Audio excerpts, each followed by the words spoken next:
সীমান্তে হত্যার মিছিল যেন থামছেই না। বাংলাদেশিদের একের পর এক গুলি করে আহত এবং হত্যা ভারতীয়দের কাছে নিত্যদিনের বিষয় হয়ে দাঁড়িয়েছে। এবার বাংলাদেশের সীমান্তে এক নৃশংস হত্যাকাণ্ডের ঘটনা ঘটেছে। মৌলভীবাজারের কুলাউড়া সীমান্তবর্তী এলাকায় এক বাংলাদেশিকে কুপিয়ে হত্যা করেছে ভারতীয় নাগরিকরা।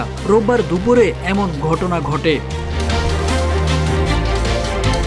এর আগে ভারতের বেঙ্গালুরুতে ২৮ বছর বয়সী একজন বাংলাদেশি নারীকে ধর্ষণের পর হত্যা করা হয়েছে। একই দিনে চাঁপাইনবাবগঞ্জের শিবগঞ্জে আরেক বাংলাদেশি কৃষককে গুলি করেছে ভারতীয় সীমান্তরক্ষী বাহিনী বিএসএফ এর সদস্যরা। জানা যায়, জমি সংক্রান্ত বিরোধের জেরে কুলাউড়া সীমান্তে আহাদ আলী নামে এক ব্যক্তিকে ভারতীয় নাগরিকরা কুপিয়ে গুরুতর আহত করে। আহত অবস্থায় সিলেট ওসমানী মেডিকেল কলেজ হাসপাতালে নেওয়া হলে সেখানেই তার মৃত্যু হয়। নিহত আহাদ আলী কর্মদা ইউনিয়নের মুড়েছড়া এলাকার ইউসুফ আলীর ছেলে।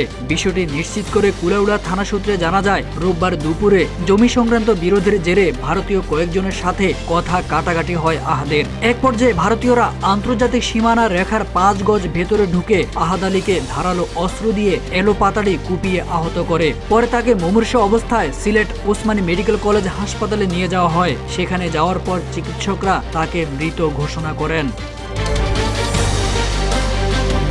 এ ঘটনায় সীমান্তবর্তী এলাকায় বসবাসকারী মানুষদের মধ্যে নিরাপত্তা নিয়ে উদ্বেগ বাড়ছে। তারা বলছেন, সীমান্তে চলমান এই সহিংসতা তাদের জীবন যাপনে অসহনীয় চাপ সৃষ্টি করছে।